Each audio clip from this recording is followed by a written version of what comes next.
Hello, elegant listeners and viewers, and welcome to Go, my favorite sports team, your beautiful, sportly podcast of sports about sports, led by the master of balls and holes, myself, Tyler Scheid, and joined forever and always in all his glory, Markiplier. Not technically always, because there have been substitutions made, and for some reason, Wade still believes that he has the most popular episode of Go, which, as I can only imagine, is not true any further. That cannot possibly be true. No.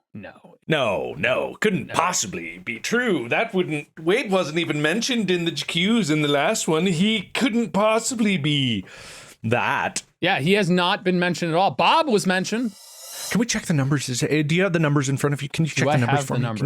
I could look into them. It would just take me a sec. Do you want me to take that sec? I'll stall. You'll stall? Okay. Yeah, I'll stall. You just look. Hey, how are you doing? Welcome to part 2 of the tournament bracket of Jacuses. There was a little break because Tyler had to celebrate his birthday. You know how it is with births, right? Well, maybe you don't because we haven't done the sex primer, and that is definitely going to be coming in. If you missed the last episode where we did the first part of the tournament bracket, you don't know what I'm talking about, but maybe you will after we get through the sex primer, full with diagrams, lubricants, demonstrations, acrobatics, sexcrobatics, all the greatest things you could possibly. Hold on. I've been told all of our sponsors have abandoned us. What?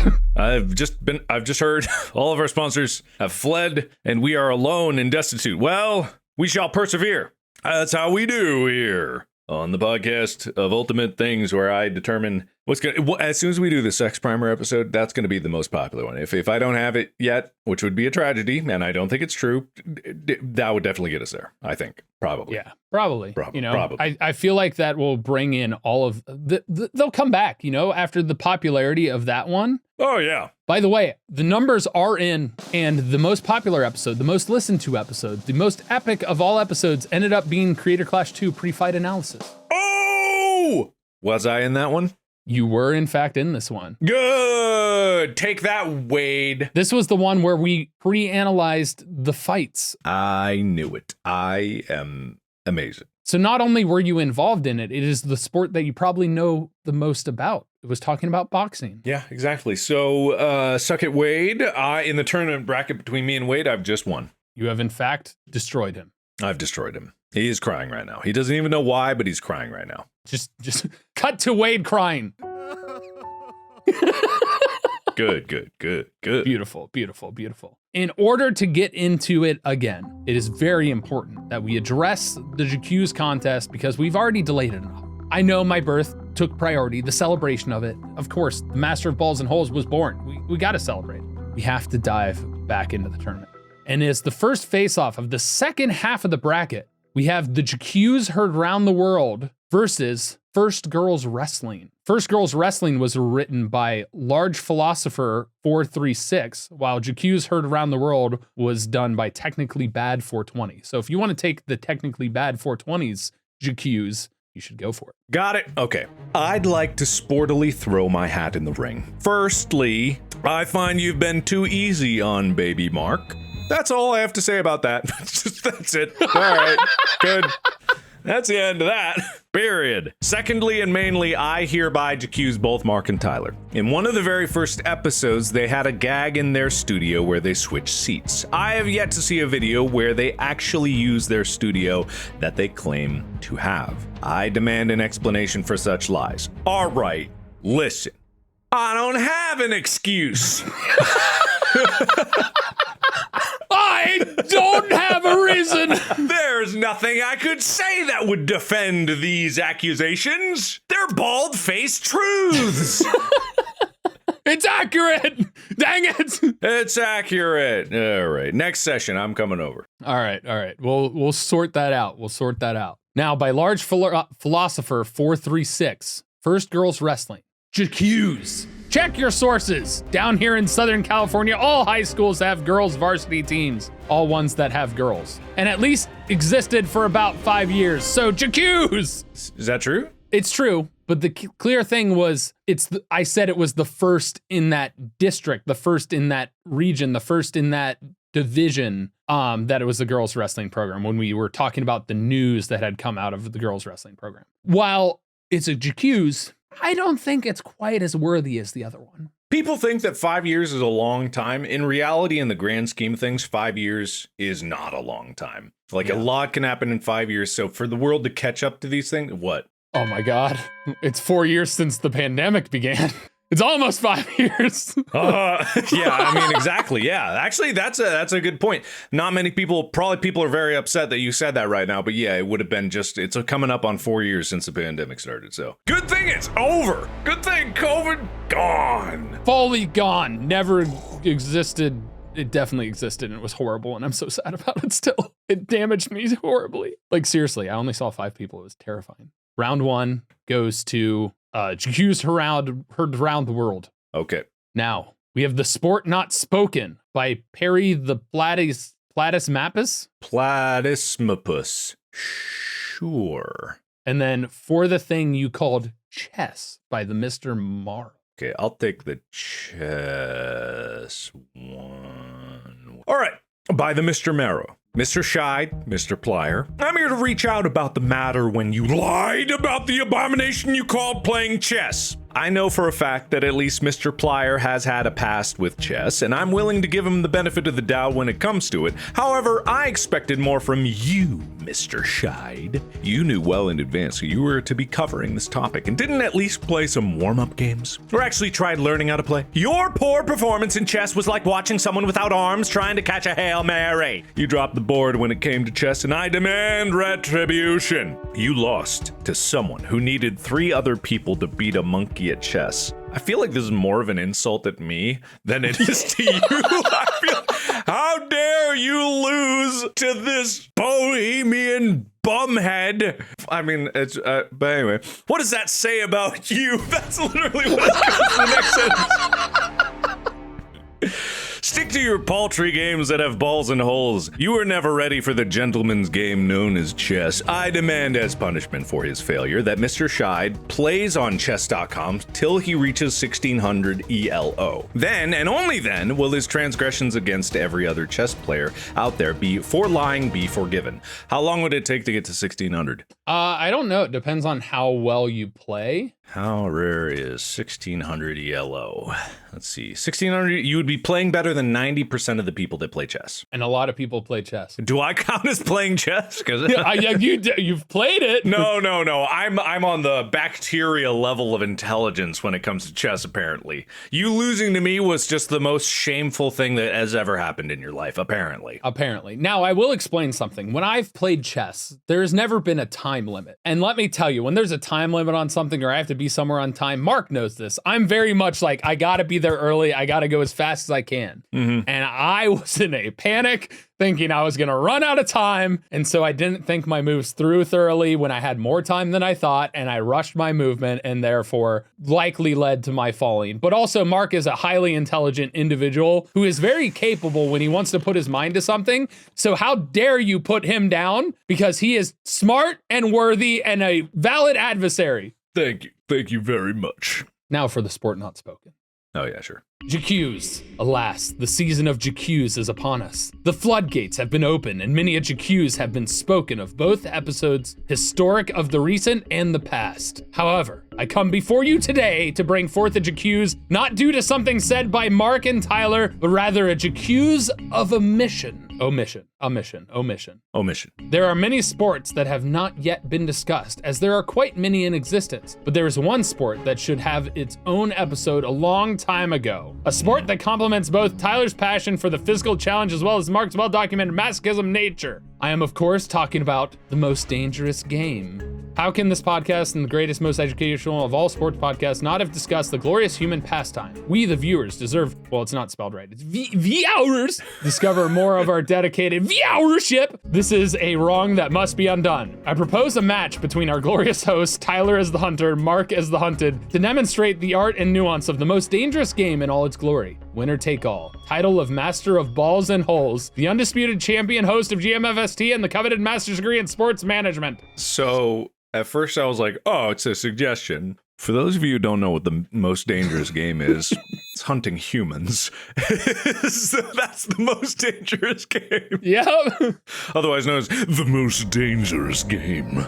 I don't know where to rank this one. It's got a good point, but I think on a technicality, it's still a suggestion. I feel like there's potential with the most dangerous game, but I do agree with you on a somewhat technicality that it is still a suggestion. It is still a suggestion. Therefore, we have to go with chess, which was a very good Jacuse. That was a very good Jacuse. I feel properly insulted. It hit both of us without us even realizing it. I feel like I was more the glancing blow.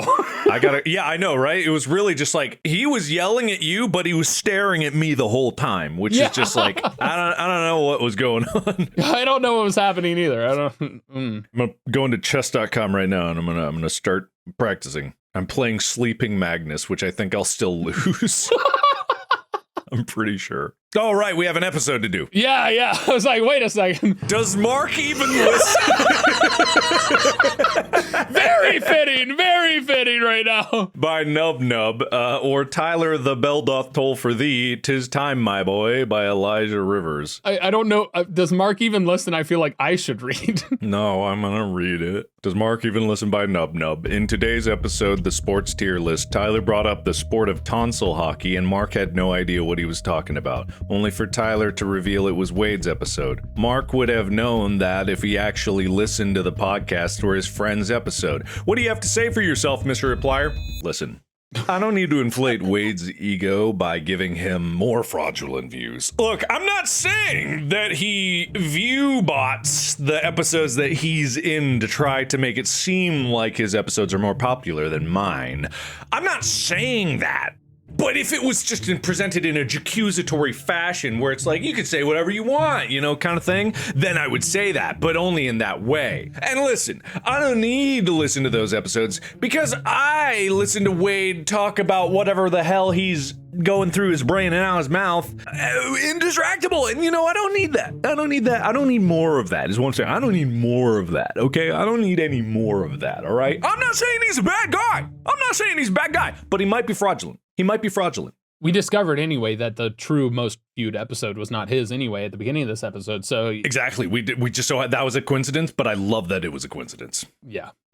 Tyler, the bell doth toll for thee. 'Tis time, my boy. Mark, please admonish this Parisian lad in my stead. And listen well, I made an account for this. Should I read this to you then? I feel like you should read this after that first line. I feel like you have to read it. Personal request for me. All right. So mine was short anyway, so I can do another. Dearest, period, Tyler, period, Scheid, period.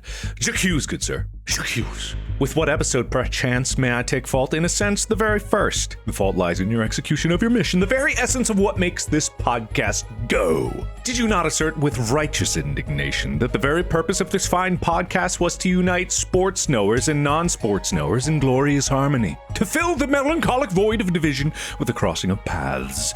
Sharing new interests with your humble patrons, I do not wish to overshadow your accomplishments. I am certain I am not alone in my discovery of an appreciation for sport and my enjoyment of your banter. The fault lies in the fact that you have made no attempts to build bridges to the other side. By your work alone, not a single sports knower would have crossed into the realm of jocular anti-jock, for we all know not a soul was swayed by the chess primer, comedic as it may be. Indeed, you have yet to embrace a unity so clear that even your phenomenal guest host, Bob, sought to make mention in the singular episode where you have not, in 97 purported nerds as you are. I am speaking, of course, of esports. From my own experience, I can think nothing so efficient and beautiful of a combination than that can be found in the FGC, the fighting game community. No genre of video game so deftly combines the physical conditioning of sport through its own physical execution requirements. The stories of a player's tournament runs themselves. The scholarship of those such as a Core A Gaming on player psychology, and the incredible moments that bring us all together like the infamous EVO moment number 37. I have no idea what that is. However, I believe that the real merit in the local tournaments, the small gathering of people who choose to share their leisure in the unstoppable pursuit of improvement. Every member of this community began with an ass beating from those more experienced, but through sheer spite and sheer force of will, they have carved a place for themselves and cultivated their abilities. It is truly a community that I love, and I believe the absence of esports in general is truly a shame. Au revoir, dear friends, and thank you. I would like to hammer down and simply say, disqualified! It is an episode suggestion. It is trying to get me to talk about a different sport, which we have discussed briefly, just aforementioned in moments. And the very first episode when we were asking about sports, when you were asking what qualifies as a sport and asked about esports, it has not been done, but also, alas, it is a suggestion for an episode and therefore disqualified. This is technically true by precedence. This is asking us to talk about some other part of it. It is accusatory in a way, but it's still at its core. It's accusatory for the purpose of suggesting something that we should discuss and have somehow omitted. While the other one did, in fact, accuse you of not listening to your own podcast when you're not on it. I got chess to play. I don't have time for that. Look, I got to learn these moves. We have Opening Old Wounds, Your Party Bard, and To Tyler Scheid and Mark Fishbach by Ghost Killer 182. Okay. I am going to go with To Tyler Scheid and Mark. To the both of you, I have had very few gripes and issues with this podcast since its start on February 3rd, 2022. Henceforth, why I have never felt the need to ever write a serious Jacuse. As a sports knower and lover, I enjoy watching this podcast and learning about sports I never knew existed. Tyler and Mark, you are one of the only reasons I now play tennis, as well as the other sports I enjoy doing, and as a young adult, I thank you both for it tremendously. Mr. Scheid and Mr. Fishbach, you stand here before me today because of two reasons. I will list the crimes off from least heinous to most egregious. Mr. Scheid, you, sir, are guilty of not giving enough updates on current sports, foreign or domestic, for non-sports knowers to keep interested in names and teams and current sporting events happening. One of the very early problems non-sports knowers face when starting to become interested in sports is when sports knowers start talking about things they do not understand. This causes a withdrawal in a conversation or awkward pauses from the sports knowers such as ourselves cannot pick up on. For example, Ohtani just signed the biggest contract in the history of Major League Baseball for $700 million for 10 years to the LA Dodger organization. Yes, you can go into the nitty-gritty of the contract, but that is boring. And who has time for sports administration? However, for non-sports knowers, the significant impact that the signing will bring that division, as well as that of the Japanese pitcher Yoshinobu Yamamoto signing to the Dodgers, make them a force to be reckoned with in the upcoming season, while also making their presence in Japan more known and the profit they could be making. I understand that this may be a little too complex for some, but you, sir, are a smart man and an excellent teacher, and I'm sure you could simplify it. I understand, Mr. Scheid, that Mr. Fishbach and yourself are very busy men, but here is where I offer you a plea deal. For the simple fact that I myself am a generous man. I pride myself on knowing about sports, and if I do not know, I'll find it and discover it immediately. I also have some of the best researchers at my helm, my father and brother, to help with the research if need be. Tyler, can I call you Tyler? I assume so, because you can't respond to me, and I am having a power trip. As the master of balls and holes, I would never do anything to step on your toes. But if you, a gracious man, a god even to some, would let me post a weekly report on all significant sports news and post it to the subreddit, I would be honored to help with such a task, and all would be forgiven, as I do not have to keep up with Markiplier's projects and can work in my own time. Give it some thought, Mr. Scheid. I eagerly await your response. Now for you, Mr. Fishbach. What did I do? If you couldn't pick up from context clues, I'm quite a big baseball/softball fan, as I assure you probably couldn't due to the fact that you forgot how running the bases work in the sports tier list. Now, yes, when a batter does in fact hit the baseball, he does take off to first base, which is to the right of home, but this is not my Jacuse, and then continues turning left until reaching whichever base they can safely. But Mr. Fishbach, you forgot arguably the most crucial rule that you discovered in the baseball primer. You forgot the fifth base, located under the pitcher's mound that will allow a player to ascend to godhood. But they do not go left to get to the space. Oh, no. They must ascend into the air, allowing themselves to succumb to the pain of the almighty commissioner of baseball, and then only will a game truly be won. They mustn't go left, Mark. They must charge head-on to the pitcher's mound and duel the pitcher. All the while, the dugouts will empty as the teams try to hold the player back from finding the base. Mark, again, another power trip. You discovered this in one of the most in-depth primers in sport. Tyler knows almost everything about. Yet, you forgot this. You forgot godhood. Instead, you chose the simple answer. Were you too afraid to make another tier, perchance? However, maybe you just chose to forget that primer and in turn forgetting who you truly are. But I know, Mark, I know that it's fear and ignorance that stopped you from making a new tier. Did the pain that Rob Manfred will bring you scare you? Or did he simply replace you with a more agreeable monk? Shame on you. You are found guilty and are sentenced to listen to the hockey primer for an eternity with the knowledge of a professional NHL player of all rules and regulations. Thank you for reading this far, gentlemen. I truly do love the podcast, and I truly love everyone here. I hope this parasocial relationship will continue to blossom. As they say in Tyler's native tongue, au revoir. Sincerely, Mr. Dumb Pee-Pee Boy. I unfortunately cannot change my username, and I'm too lazy to create a new account. Didn't they change their name? It's GhostKiller182, unless they use somebody else's account. That was such a journey that I have no idea what they were actually trying to say. I don't know if they made a point, and I couldn't tell you what the post was really about. The key things I took from it was I can help you with research on current events and post it to the subreddit, which would be great to share with the community, whether I look at it or not. I do look at the Reddit. Somebody say I don't, but I do sometimes. I just avoid reading the Jacuses so that they're surprised when Mark presents them. And then the other one was accusing you for saying left for baseball, when in fact they begin by going right and then go left the rest of the bases.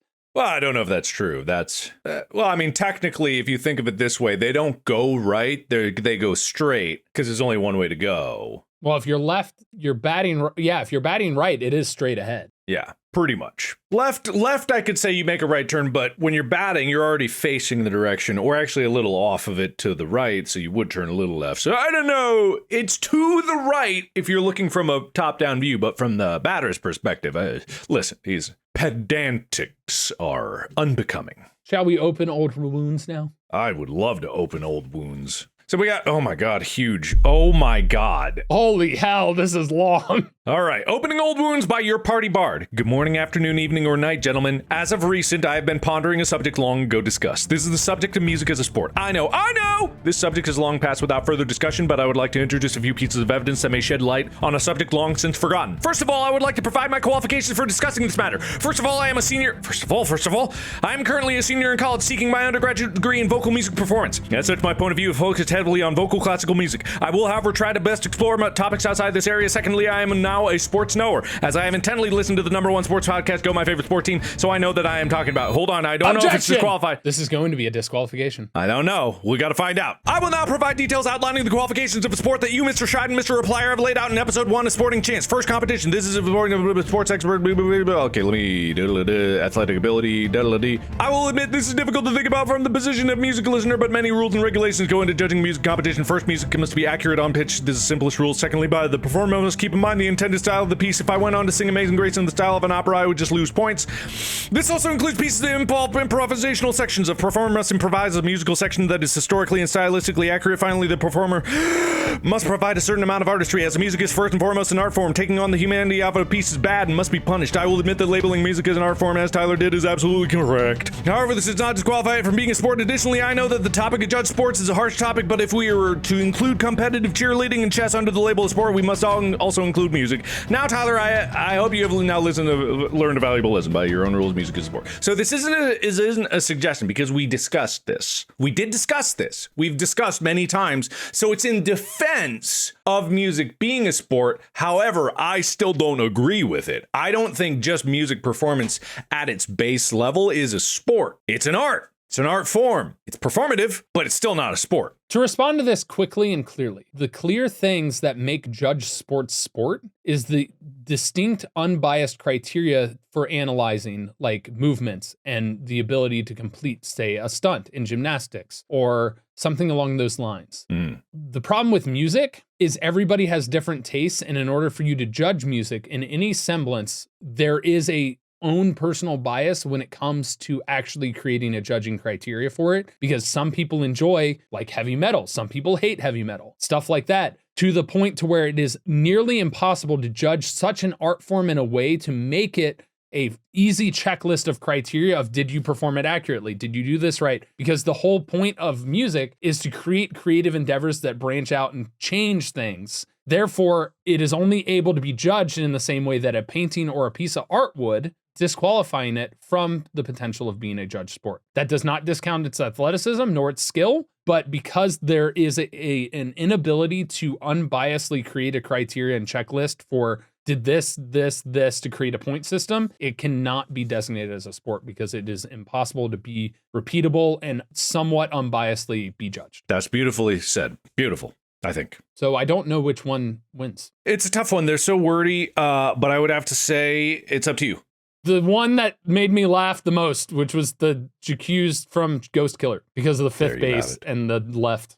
All right. We've got Sport 201 by Chicky Nuggies, 420. By the way, it has Jacuse in it. And City Anger. Jacuse Sport 201, I'll take that. By Chicky Nuggies, 42. New Year's Eve, I found myself at a lunch with my love and my dear ma and pa. While we recounted our Christmas festivities, travel woes, familial squabbles, and other holiday matters, the conversation inevitably turned to discussing the various American college football bowl games that had recently taken place. While I know the rules of football, to my experience in marching band and due to your wonderfully performed primer, I struggled to keep up with their conversation. Why was it important for X team that Y team beat Z team? How are these bowls, conferences, and national championship related? It's all going to change next year. Why? Football players can elect to sit out of bowl games? It's madness. And yet my loving family members navigated the conversation so deftly, while I sulked stirring my soda, unable to supply a single suitable sentiment to their squabble. I have also in the past struggled to understand the different rule violations and penalties of various sports. Each time I see a ref wave his arms, I am at a loss.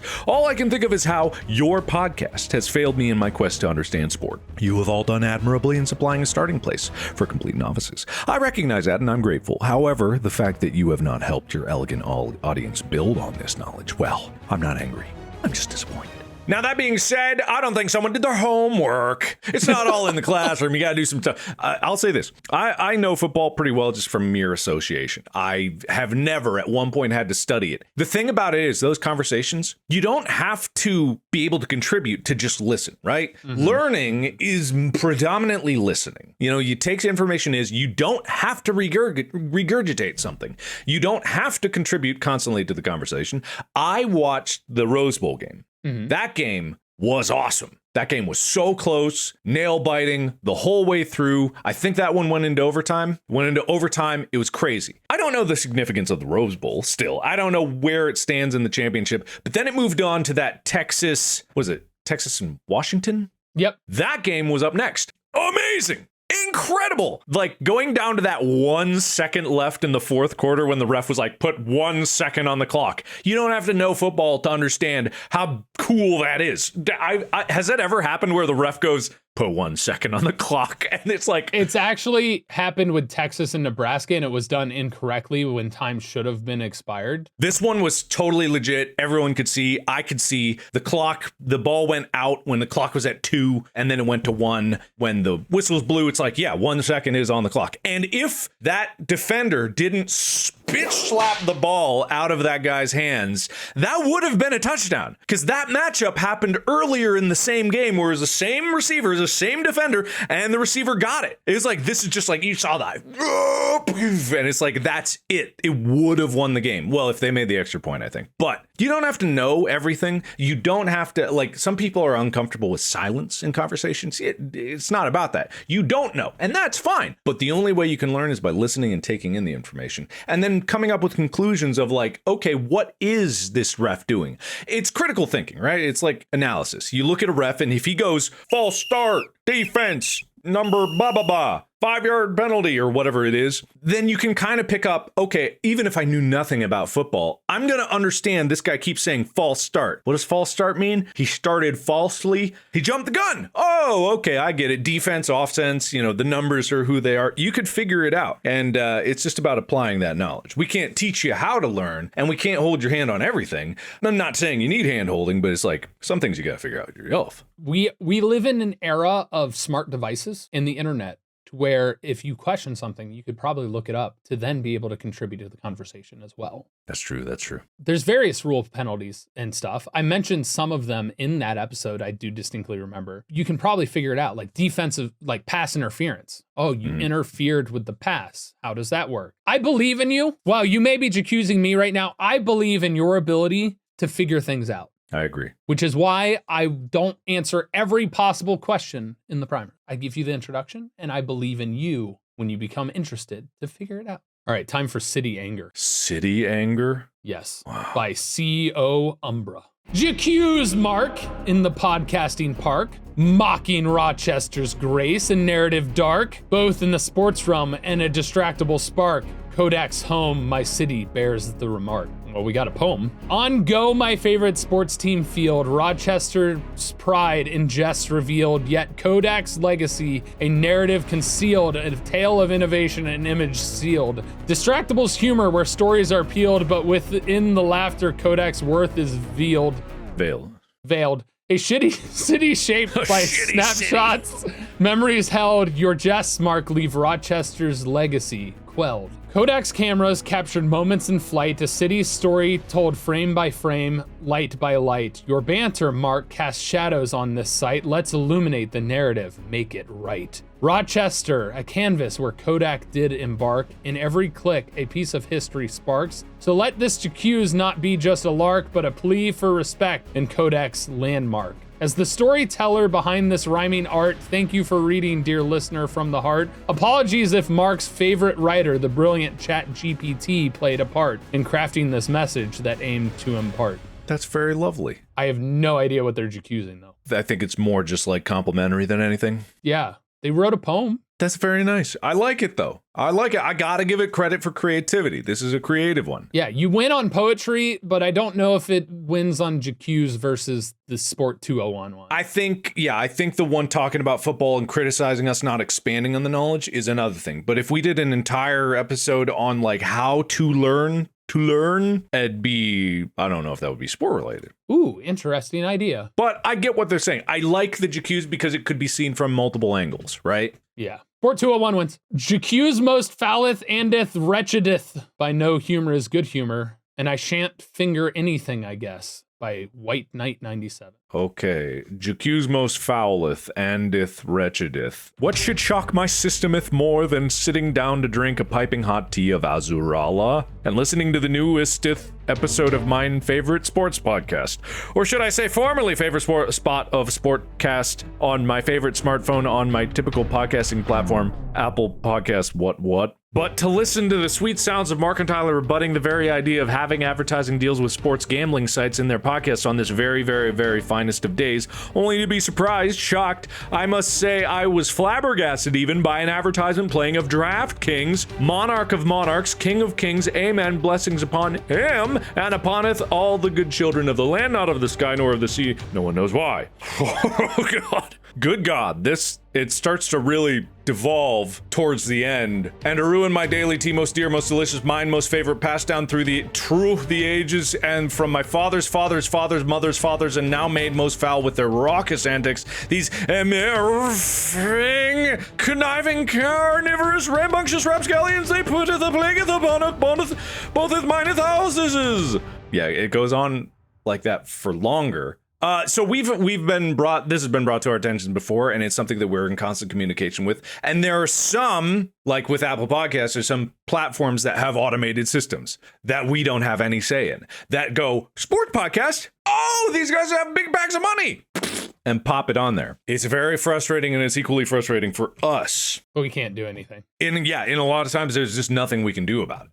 As opposed to removing us entirely from Apple Podcasts, which I know people would not like. So it's like you take the good with the bad, you have a stance about it, and then as we've said in previous episodes, we're just going to say, don't do the sports betting. DraftKings sucks ass. And then you have all of that, and you get that out there. And then hopefully they get the picture and are like, maybe we shouldn't. Maybe we shouldn't. But I shan't finger anything, I guess, by White Knight 97. You both are charlatans. Okay. Speakers of falsehoods. Each and every episode of this podcast, the both of you, Mr. Mark I. Plier and Tyler Scheid, the so-called master of balls and holes, declare at the top of your lungs that I am to go to store.gmfst.com to get Finger Sports Combo and use code FINGER and check out to Finger Sports. I bite my thumb at thee. You have the gall to tell me to go to the store and buy the foam finger and then have the store be down for maintenance. Oh, so we kind of addressed this I don't think I need to talk about this anymore. The close for maintenance and why you're questioning it. The injustice being rectified. It's being worked on. The ending line was, what the actual fuck? You get my hopes up for months and then crush my dreams like that. Jacuse on you both. I shan't be quiet until this injustice has been rectified. Hope you have a very Merry Christmas and have lots of good times and memories with loved ones. So I believe this came out before we addressed the issue of the company going under and everything with that. Yeah, that's why it's happening. It's still being worked on to try and get stuff back up. I'm working diligently on it. I'm being on top of it, but it's something that is unfortunate and very much outside of our hands. And so I will work to address it as soon as I possibly can. Sounds like a bunch of excuses to me. But basically, it's just going on to talk about like not being able to buy stuff at store.gmfst.com because it's down. Well written, though. They started working their way all the way back up from the golf primer, listening to all of them. Latest episode was Pumpkin Chuckin'. And so they eventually tried to go to the store and buy stuff, which we appreciate. And we're hoping that you still will do that when we get it back up. But thank you for your Jacuse. Does that count as a Jacuse? It kind of does. It's a store-related Jacuse, but we have to take responsibility for the store. So I say it probably counts. Which one do you think's better then? I think the I shan't finger anything, because as hugely absurdly, this is an example of a Jacuse that was written so stylistically that it actually detracted from its argument, was the thou wast Jacuse's most foulest and wretchedeth. So I think that one has to lose in that argument. I did skip over a good amount of it, but it talked about just like, I just skipped over the middle part. All right, so I say I shan't finger anything, I guess. That is the winner, as declared by the Jacuse god, Mark. Yes, that's me. All right, we have Jacuse by Ophiwan and a letter from Indigenous Gentleperson. Okay, I'll do the Jacuse by Ophiwan. I've been a gentle listener since day one of this podcast, and as such I have borne witness to many a humble Jacuse such as this one. But while others would have chosen to challenge Tyler on his mastery of balls and holes, or flip the script on Mark and demand answers from the very vessel that inhabits we ghosts of the almighty GMFST subreddit, I have no qualms about any of Tyler's sports primers, or any of Mark's beloved shenanigans. Instead, I write this Jacuse on the principle that the format of the podcast demands a higher respect for the listener over the viewer. Interesting. Now, I know that in the year 2023, it is in fact extremely difficult for an individual such as Tyler or Mark to post videos on the internet. So I understand why they were forced so unceremoniously to embrace Spotify for their video hosting needs. After all, it's not as if either of them have any prior experience posting content on the internet, so I harbor no ill will towards them in this regard. It's very sassy. But while I acknowledge the technological limitations we must endure in this day and age, I cannot sit idly by while these two absolute gentlemen continue to create content that only viewers may properly enjoy. A podcast is, after all, defined as a digital audio file made available on the internet for downloading to a computer or mobile device. To be clear, I am not against the idea of filming or recording sessions to add a bit of depth and flair to your episodes, but at the end of the day, every gentle listener should come away from each episode having experienced 100% of all there was to offer in said episode. Of course, should there be any other way to make these video elements less exclusive, as if there was another place on the World Wide Web that in fact devoted itself to the craft of creating and uploading video content, I may be more amenable to viewer exclusive bits in the episodes of GMFST, but alas, this is but a pipe dream of mine, since it is utterly impossible to include both audio and video anywhere except Spotify. I sincerely hope this Jacuse finds you in good health, and I bid you adieu as I shed a single tear for my fellow listeners. I would like to address something very clearly here. It's free. Spotify is free. You can watch free on Spotify. It's fully accessible. You can watch it on your phone. It's free. The video adds elements to it, and we like to be able to give people little tidbits that they can only witness. And I'm sorry you feel left out, but boo-hoo. Wow, okay, all right, listen. I don't stand by Tyler's words here. I might have been with him for a little bit there, but oh man. All right, so I get that people are resistant to change. but it is free. That is a thing. And most people, I believe anyway, a lot of people have Spotify in some way or another. And if you don't and you're completely against it, that's totally fine because there is audio on other platforms. But to be perfectly honest, there isn't that much that you're missing. If you're watching on video right now, you get to see both of our beautiful faces, and then you see a static image with some text on it of Jacuse and Ophivan and a letter from an indigent gentle person. I think that's supposed to say indignant. Indignant, yeah. But I will also say that you do a really great job of when we have something visual of describing it so that those that are listening audio only can still understand what we're referring to. When we've looked at videos, whether it was the underwater hockey one or things like that, you describe it in great detail so that people can imagine it in their head. This is also like, it's kind of like the feeling of missing out as opposed to the fear of missing out. Because when we did audio podcast, it's not like we had our eyes covered the whole time and we're doing it without being able to see anything. There were times when we would pull things up or show on our phone and we would have to describe it. But because there wasn't an option, no one felt left out. And I do get that, and I do understand that, even if I don't agree with it, because it is functionally the same thing, and people should pay attention to the functional differences as opposed to the unfunctional differences. Well said. But it's a good Jacuse. I think it is a good Jacuse. And it's free. And it's free.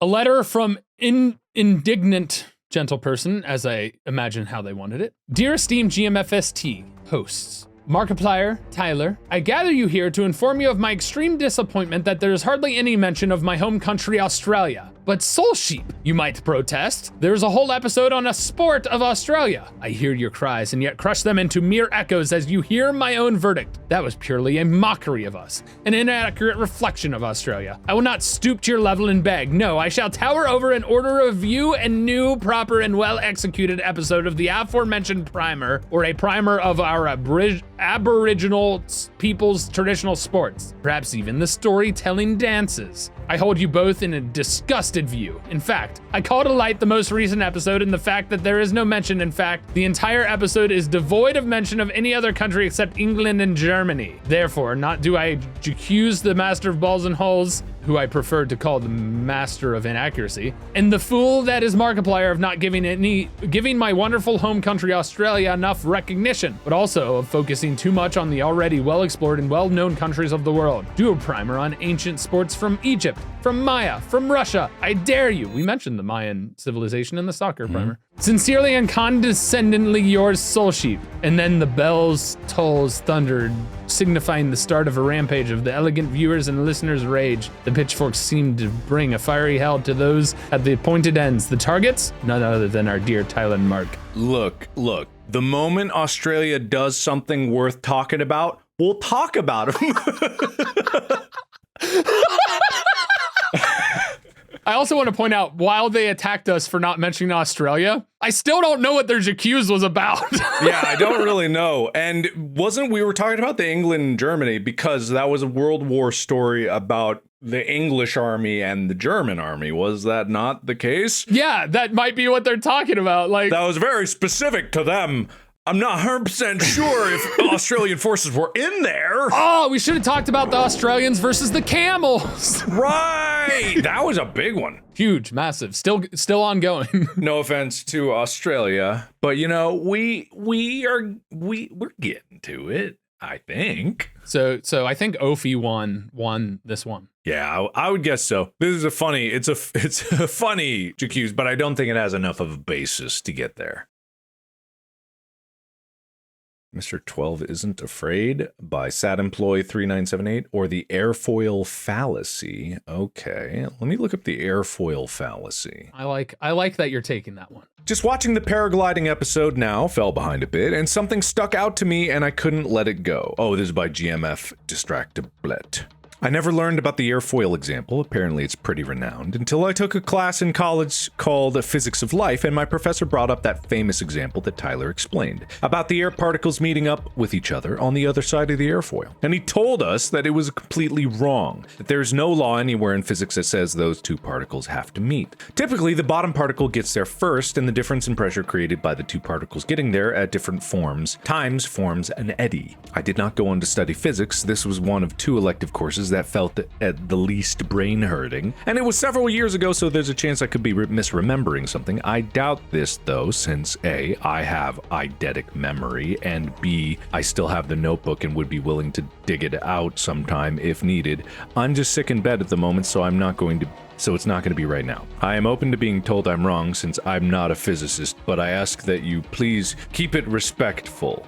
One moment, please. Are you looking up the airfoil fallacy? No, I'm looking up eidetic memory. Oh, while you're looking that up, I will say one thing though. I distinctly said, as I described this, that this is a classic example to simplify the explanation for how this works, and said that this is not in reality what happens when I describe that example with relation to the particles in the airfoil. Therefore, you're accusing me of something that I clearly said was not accurate, and therefore I question your eidetic memory that Mark is looking up what it is, because you clearly weren't listening close enough to understand what I said, that it wasn't the accurate, true to earth example of how it works. It's the simplification for people to understand more readily in a way of why lift works. Yes, what you said is correct in that it creates, I forget the word again, but in order to create the pressure difference, because the particles, if they are aligned with each other, do meet at separate times in there. Particles aren't stuck together in the air unless they are the two of the same molecule with relation to an oxygen molecule or a carbon molecule or something along that line, where they're bonded and an airfoil would not break said bond. Okay, so I wanted to look this up because I remembered there being a distinction of terms. There's photographic memory, there's eidetic memory, and then there's hyperthymesia.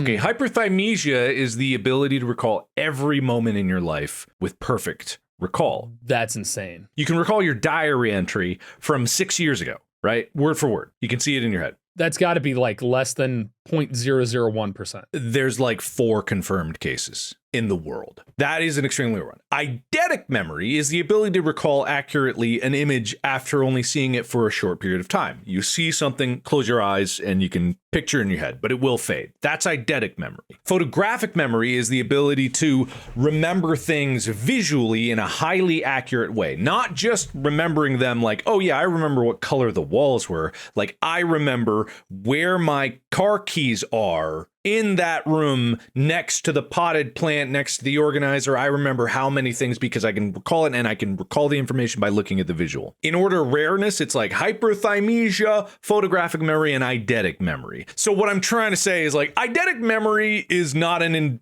indication that you can recall things perfectly. It's just it's actually, you can train this ability stronger by doing exercises where you're like, look at something. You do games where it's like it shows you a picture, it takes a picture away, and you gotta like flashcards and stuff like that. That helps build up your memory in that term. It can be trained to a limit, of course, right there. All of this is to say, I don't think that's gonna help you remember what that professor said to you. Oh yeah. So like, what I'm trying to get at. I see it. Visual basis when there was a lecture occurring. I'm not 100% sure if that's it. Anyway, that's all I wanted to say about that. It's a fair Jacuse though, but I did in that episode declare that was not exactly how it works. It was just an easy simplification to have people understand left.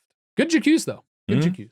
Mr_12 isn't afraid, sad employee says, Tyler says he fears no hockey player when engaging in an off-ice tilly. That's a hockey team for short, or a hockey term for fight. And I feel like this is akin to the I can totally fight a moose debate that many people have. Tyler, you have no idea how big hockey players are, and even with their diminishing chompers or chiclets, they will still emerge victorious from the off-ice fisticuffs. These absolute units basically bare-hand box on knife shoes, and you think the lack of teeth will give you an advantage? I present to you an example of what these beefcakes boxing ballerinas can accomplish on the ice. Oh, they gave us a video.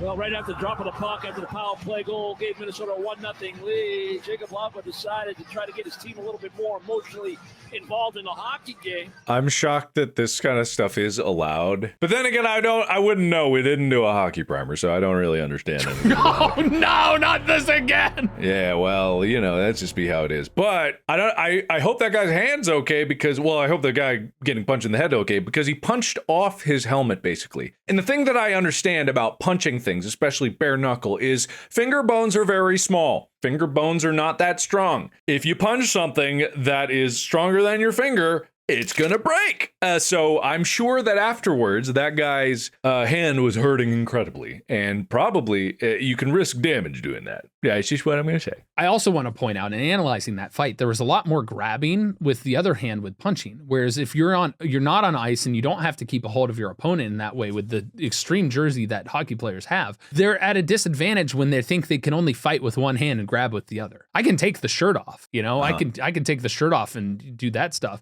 And plus, are you doubting my abilities? Are you doubting my abilities? Wait, do you think you could fight a hockey player or a moose? A hockey player, not a moose. Moose would kick my ass. Moose would kick pretty much everyone's ass. Yeah. Do you still want to tussle with the muscle of these hockey players? I think not. I would not want to. I just think I could. Here's the thing. I wouldn't want to get in a fight with a football player. I wouldn't want to get a fight with anyone. I wouldn't want to get in a fight with anyone because they're much more athletic than I am. They're going to run circles around me. Even if I get a few lucky hits in, which maybe I could win early on. Every fight matchup isn't like I'll always win, they'll always win.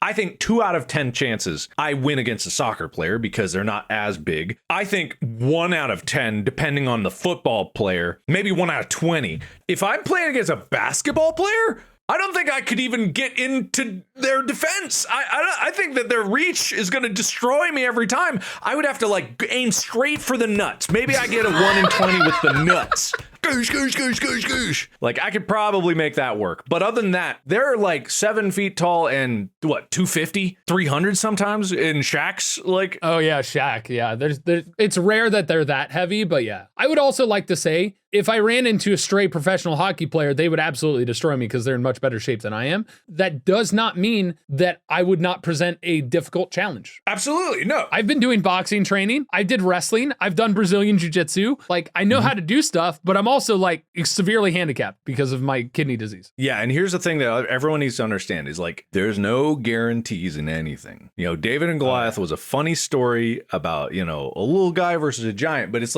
in general, humans can be dangerous, lethal in many things. Even the weakest, least trained person still has adrenaline. And yes, they'll probably lose uncoordinated, but it's there's no guarantees. Motivation too. There's a reason the phrase, it's not the size of the dog in the fight, it's the size of the fight in the dog, exists. That's a bumper sticker. Yeah, but it's also about if with the right motivation, if somebody is less motivated than another, they're more likely to bow out of a fight or bow out of something. Yeah, absolutely. I don't know if specifically hockey players deserve any more, you're dangerous, than others. I get a fight if a boxer wants to fight me.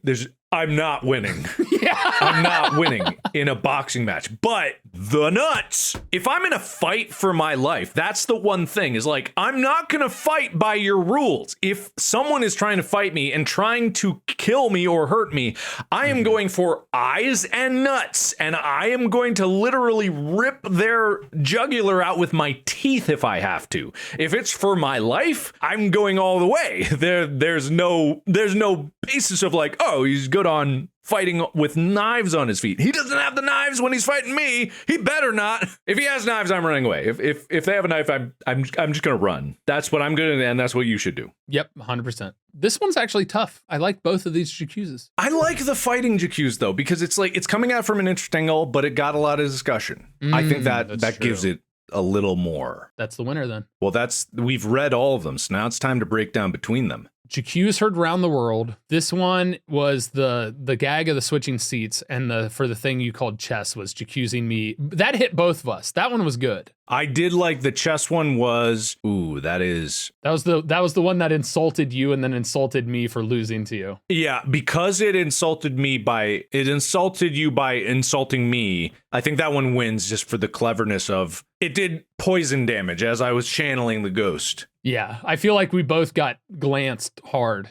Does Mark even listen? Was you listening to the podcast? The 2 Tyler and Mark one was that was the baseball one. Long baseball. That was the long baseball one. I think that does Mark even listen just because I can actually keep that in my mind. The other one was just extremely long, very detailed, but not concise. The does Mark even listen was just straight targeted at me. And it was also hard to tell what they were going for other than giving us more current events. The Shan't Finger Anything was the merch. The Jacuse 201 was the football. I like that one because I disagreed with it in a way, but it's also just a case of it did attack our basis of the podcast. It was talking about like what we're here for, and someone felt abandoned when they didn't have enough knowledge going into it. Yeah, so they accused us of not talking about details, which I will say is important. We should discuss more of the details that more people will see as we continue down the primer path. The Mr. 12 Wasn't Afraid was the fighting. The Jacuse by Ophi one was about the video on Spotify. So this isn't the other.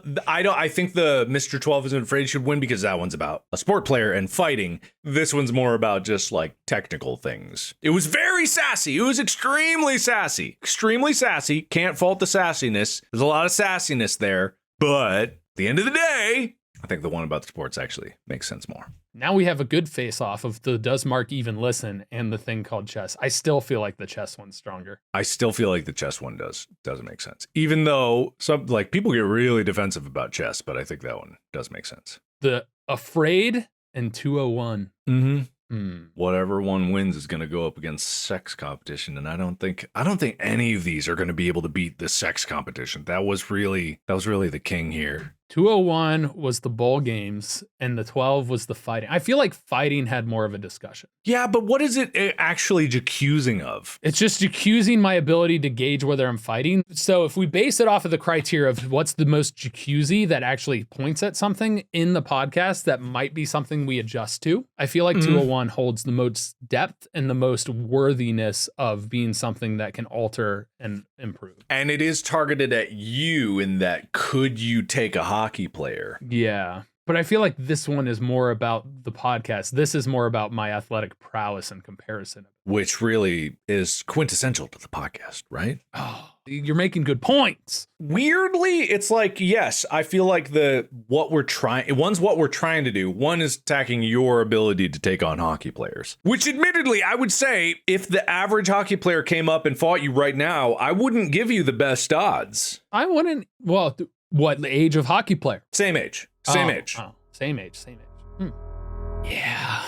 I wouldn't give me the best odds either. I know, it's just being honest, and I feel like that's valid. Although maybe when they're on dry land, they're still like, they're trying to grab your collar. I've seen that with swimmers and water polo players, like they struggle on dry land and skating is very different from walking. So you're right about that. Very different. I don't know. I really don't know.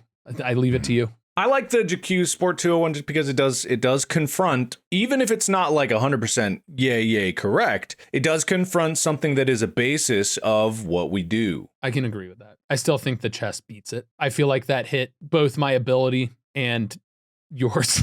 Yeah, you're right. Yeah, chess takes it. I still think sex wins overall. Oh, sex wins, no problem. That one was a late bloomer in the first bracket. It crushed the competition. This one had a lot of really competitive ones on the right side, but at the end of the day, Sex Olympics is dominant. And we will have a sex primer, a sports sex specifically. Not just, this isn't going to be gross or anything, but we will have a sports sex primer coming at you hot and heavy. But the real question comes down to, did the chess one beat paragliding? That one was very good. So we should have done the fight. It's like, is paragliding a sport or can you fight a hockey player? I think the paragliding, just because it irks you. And I think even third place should take on, or second place should be declared true. No!